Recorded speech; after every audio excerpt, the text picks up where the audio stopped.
Lampu ruang rapat padam satu persatu di layar besar, hitungan mundur merah menyala, pukul 00:02:17. Wanita itu berdiri gemetar di ujung meja, jas mahalnya tak lagi menyembunyikan ketakutan. Satu klik lagi, dan perusahaannya akan runtuh. Ribuan karyawan kehilangan pekerjaan. Nama keluarganya hancur selamanya. Di luar gedung, di balik pintu parkiran yang berderit, seorang pria berjaket lusuh memegang ponsel tua dengan tangan gemetar di layarnya, satu file, satu keputusan. Jika ia menekan kirim, hidupnya tak akan pernah sama. Jika tidak, semuanya terlambat. Siapa dia? Dan kenapa nasib perusahaan bernilai triliunan bergantung pada seorang tukang parkir? Tak ada yang menyangka kisah ini akan bermula dari tempat paling rendah dalam hierarki sosial. Yang membuatnya berbeda adalah, kebenaran justru lahir dari orang yang tak pernah didengar. Dan inilah alasan kenapa kisah ini mengubah segalanya, bukan hanya tentang uang dan kekuasaan, tapi tentang pilihan yang memisahkan manusia biasa dari manusia berani. Namanya Arman. Setiap pagi ia berdiri di bawah matahari, meniup peluit kecil, mengatur mobil-mobil mewah yang nilainya tak akan pernah bisa ia sentuh. Upah hariannya cukup untuk makan, tapi tak pernah cukup untuk bermimpi. Ia tinggal di rumah petak, merawat ibunya yang sakit. Ayahnya dulu buruh pabrik, dipecat tanpa pesangon saat perusahaan bangkrut.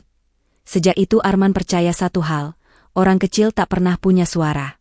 Namun Arman punya kebiasaan aneh.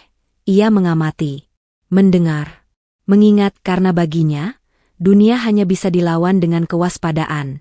Namanya Nayara. Di mata dunia, CEO muda, cantik, cerdas. Pewaris perusahaan raksasa, namun di balik kaca gedung tertinggi, ia hidup dalam tekanan yang tak terlihat. Dewan direksi tak mempercayainya. Investor menunggu ia jatuh.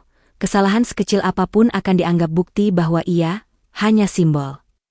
Ia bekerja 18 jam sehari, tidur di kantor, menahan tangis di lift kosong bukan demi kekayaan, tapi demi mempertahankan warisan ayahnya yang ia cintai. Stereotip berkata ia hidup mudah, kenyataannya, ia sendirian di puncak. Hujan turun tanpa peringatan malam itu, seperti keputusan-keputusan hidup yang tak pernah meminta izin. Langit gelap menggantung rendah di atas gedung perkantoran yang hampir kosong. Jam dinding di pos parkir menunjukkan pukul 21.47. Jam di mana dunia kelas atas sudah pulang, dan dunia kelas bawah baru saja dimulai. Arman berdiri sendirian di pos parkir basement, memeluk jaket lusuhnya yang sudah bertahun-tahun tak diganti. Tangannya memegang peluit, namun tak ada mobil yang perlu diatur. Ia sudah terbiasa dengan kesunyian di jam-jam seperti ini. Kesunyian yang seringkali lebih jujur daripada keramaian. Tiba-tiba, suara mesin tersendat memecah hujan. Sebuah sedan hitam berhenti mendadak di jalur keluar. Lampunya berkedip, lalu mati. Arman mengangkat kepala. Mobil itu bukan mobil biasa. Ia tahu dari bentuknya, dari plat khusus, dari aura, bukan untuk disentuh. Pintu mobil terbuka. Seorang wanita turun dengan langkah tergesa. Rambutnya sedikit basah, wajahnya pucat. Ia mencoba menyalakan mesin kembali, gagal. Sekali, dua kali. Tangannya gemetar, bukan karena dingin, tapi karena sesuatu yang lebih berat. Arman ragu sejenak. Ia tahu batas tak tertulis antara dirinya dan dunia mereka. Tapi hujan semakin deras, dan tak ada siapa-siapa lagi. Ia mendekat. Mesinnya bermasalah, Bu? Tanyanya pelan, nada suaranya sopan, hampir takut-takut. Wanita itu menoleh. Mata mereka bertemu untuk pertama kalinya. Tak ada pengenalan. Tak ada gelar. Tak ada status. Hanya dua manusia yang sama-sama kelelahan. Iya, sepertinya, jawab wanita itu singkat. Suaranya datar, namun matanya menyimpan kepanikan yang berusaha disembunyikan. Tanpa banyak bicara, Arman meminta izin mendorong mobil ke sisi aman. Hujan membasahi punggungnya, sepatu tuanya licin di lantai beton. Wanita itu ikut membantu, jas mahalnya basah, tangannya kotor, sesuatu yang jarang terjadi dalam hidupnya. Mobil akhirnya berhenti di sudut parkiran. Hening kembali turun.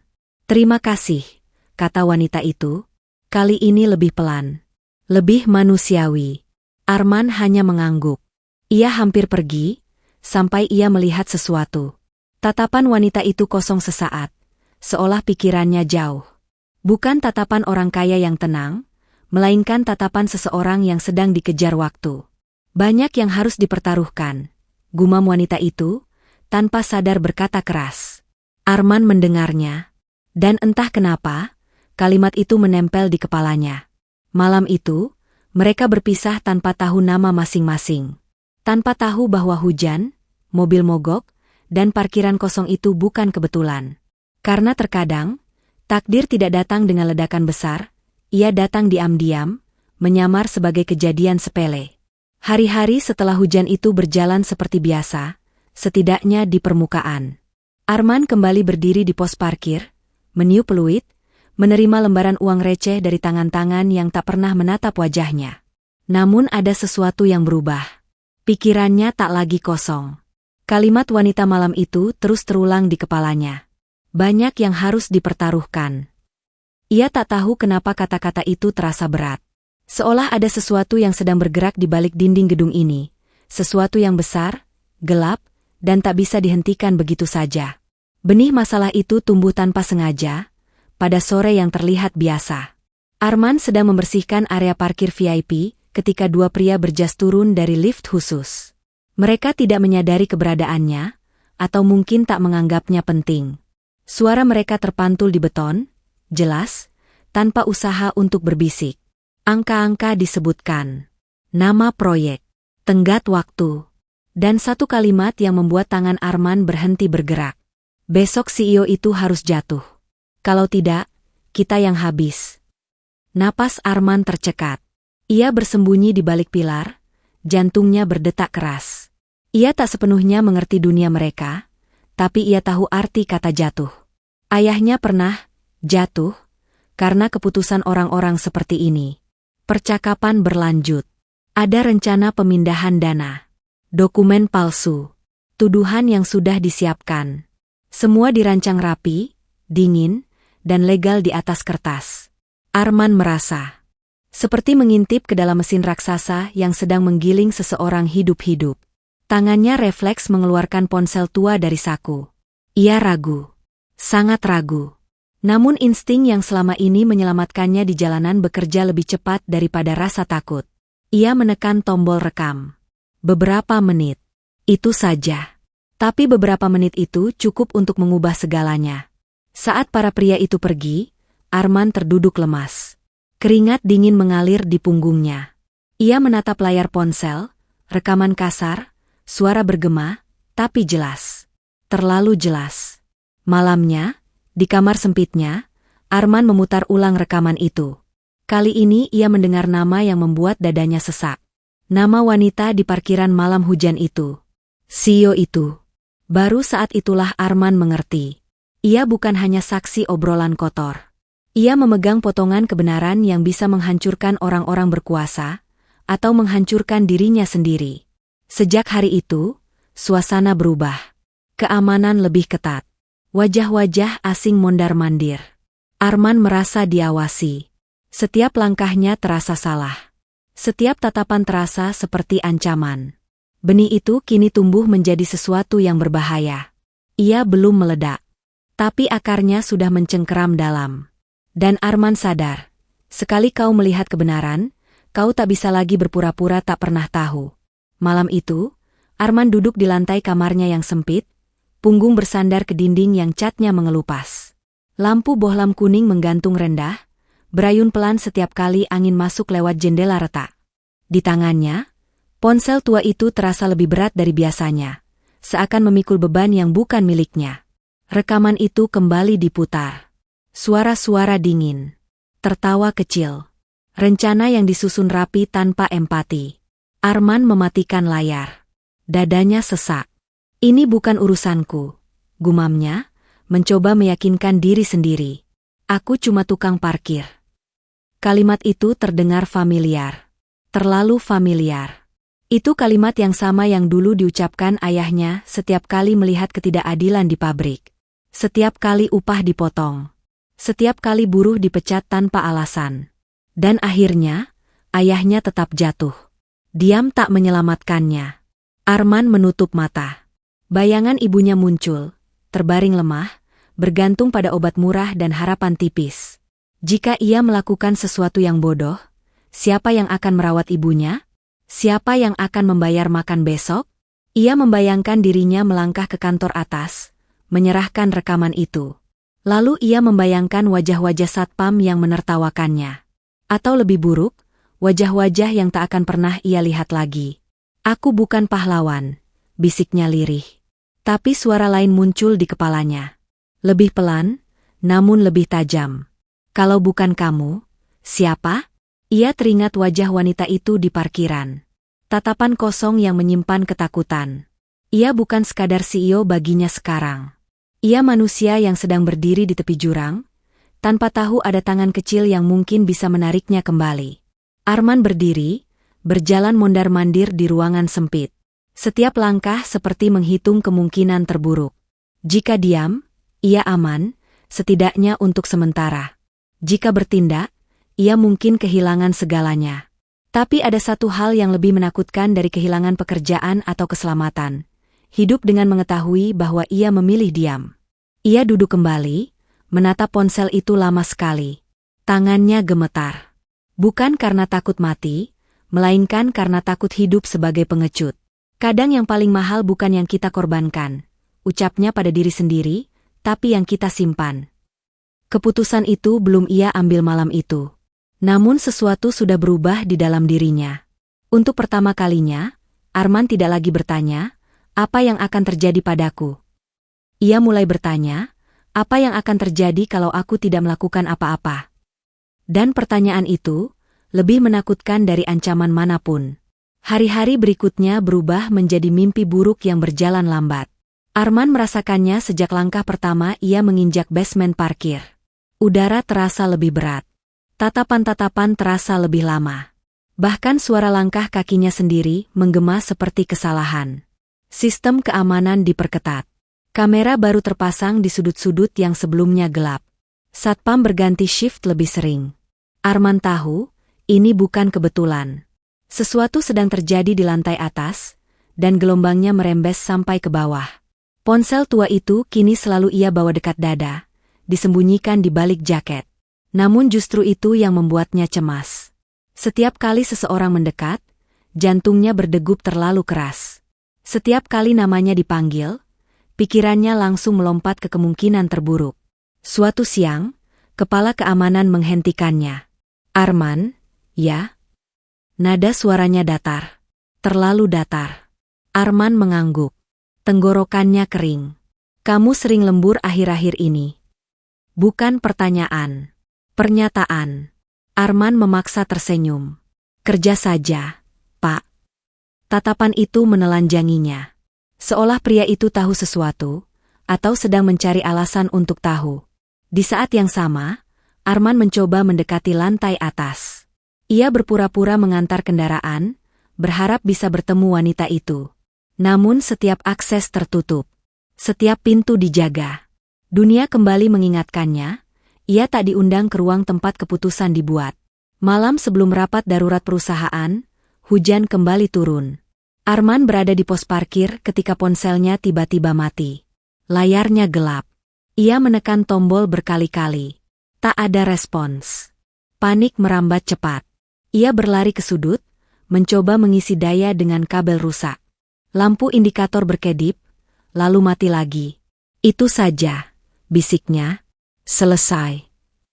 Jika ponsel itu rusak, rekaman itu hilang. Semua ketakutan, semua dilema, semua keberanian, sia-sia.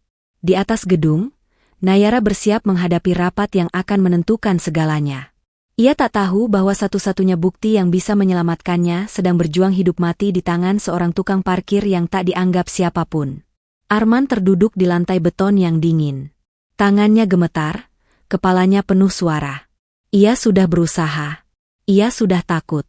Ia sudah hampir menyerah. Waktu terus berjalan. Jam rapat semakin dekat.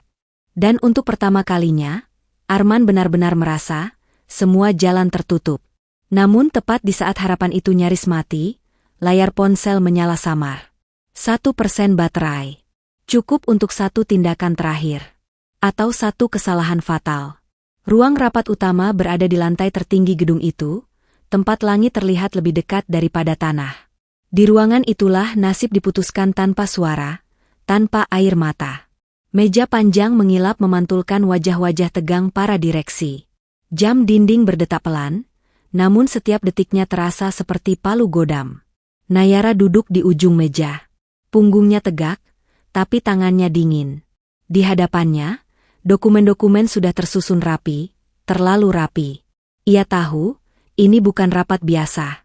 Ini eksekusi yang dibungkus prosedur. Satu persatu tuduhan dibacakan.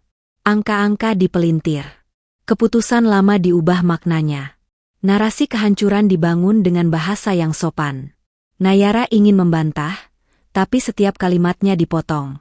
Setiap pembelaan dianggap emosi. Di ruangan itu, kebenaran bukan soal fakta, melainkan siapa yang lebih dulu menguasai cerita. Jika tidak ada bukti tambahan, kata ketua dewan dengan suara dingin, kita akan lanjutkan pemungutan suara. Detik itu juga, pintu ruang rapat terbuka. Semua kepala menoleh. Seorang pria berdiri di ambang pintu. Bajunya basah. Sepatunya kotor. Napasnya terengah. Ia tampak seperti kesalahan yang nyasar ke tempat yang tak seharusnya. Arman. Suara bisik langsung menyebar. Siapa dia? Apa ini? Keamanan. Arman melangkah masuk sebelum siapapun sempat menghentikannya. Tangannya gemetar, tapi matanya lurus ke depan. Ia tak melihat meja mahal atau jas-jas rapi. Ia hanya melihat satu wajah wanita yang pernah berdiri sendirian di parkiran, di bawah hujan. Maaf, suaranya serak, tapi terdengar. Saya cuma tukang parkir. Beberapa orang tersenyum meremehkan. Beberapa menggeleng kesal. Tapi saya punya sesuatu, lanjut Arman, yang mungkin ingin Anda dengar, sebelum terlambat. Keamanan bergerak mendekat. Ketua dewan mengangkat tangan, ragu. Cepat, katanya. Ini rapat resmi. Arman mengeluarkan ponsel tua itu. Layarnya retak. Baterainya hampir habis. Ia menekan tombol play. Ruangan itu membeku. Suara yang keluar bukan suara Arman, melainkan suara mereka sendiri. Jelas. Dingin. Tak terbantahkan. Rencana jatuhnya seorang CEO. Pemindahan dana. Pengkhianatan yang selama ini tersembunyi di balik senyum profesional. Wajah-wajah berubah warna. Beberapa menunduk. Beberapa berdiri, marah. Matikan itu, teriak seseorang. Namun sudah terlambat. Nayara menatap Arman. Untuk pertama kalinya, matanya tak berisi ketakutan, melainkan pengertian. Bukan hanya tentang pengkhianatan, tetapi tentang keberanian yang tak ia duga datang dari tempat paling rendah. Saat rekaman berhenti, baterai ponsel mati. Hening menggantung berat. Dan di keheningan itulah, semua orang tahu, nasib telah berbalik.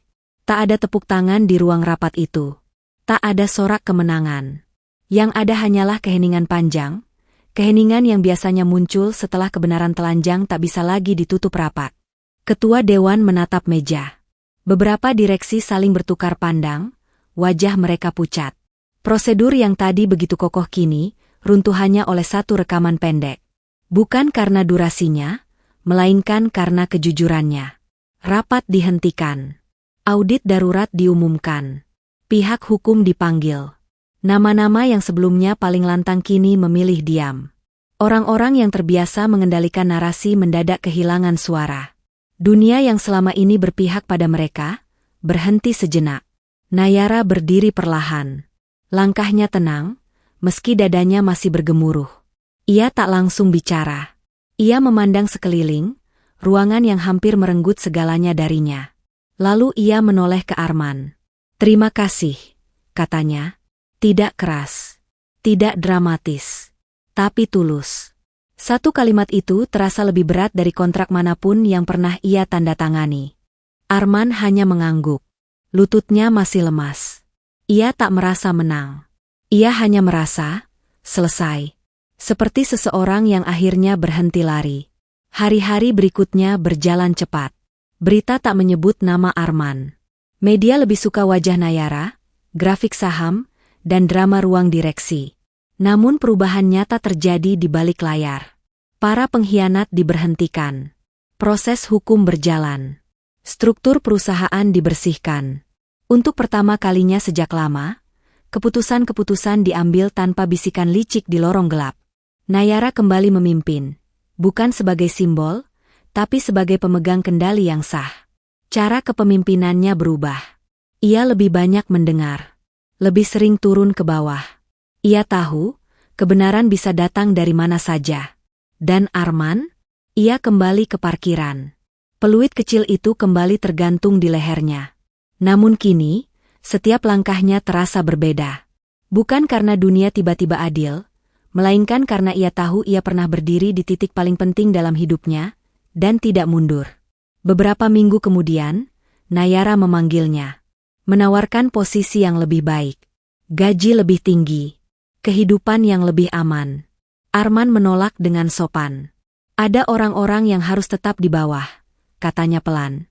Supaya kalau ada yang salah, masih ada yang melihat. Nayara mengerti. Ia tak memaksa. Harga dari keberanian Arman bukan kemewahan, tapi kebebasan dari penyesalan. Beberapa bulan berlalu sejak malam di ruang rapat itu. Gedung yang sama masih berdiri megah, kaca-kacanya tetap memantulkan langit kota. Mobil-mobil mahal masih keluar masuk. Dunia, di permukaan, terlihat tidak berubah. Namun bagi Arman, segalanya berbeda. Ia kembali berdiri di pos parkir, di tempat yang sama. Peluit kecil masih menggantung di lehernya. Tangannya masih mengatur kendaraan, memberi isyarat, menerima ucapan terima kasih singkat, atau seringkali, tak menerima apapun sama sekali. Secara kasat mata, hidupnya tetap sederhana. Tetap rendah. Tetap jauh dari sorotan. Tapi ada satu hal yang tak lagi sama, cara ia memandang dirinya sendiri. Dulu, Arman percaya bahwa hidup orang kecil hanya tentang bertahan. Tentang menunduk agar tak tersapu badai. Tentang menerima bahwa keputusan besar selalu dibuat jauh di atas kepala mereka. Ia percaya diam adalah bentuk keselamatan. Kini ia tahu, diam juga bisa menjadi bentuk pengkhianatan pada nurani sendiri.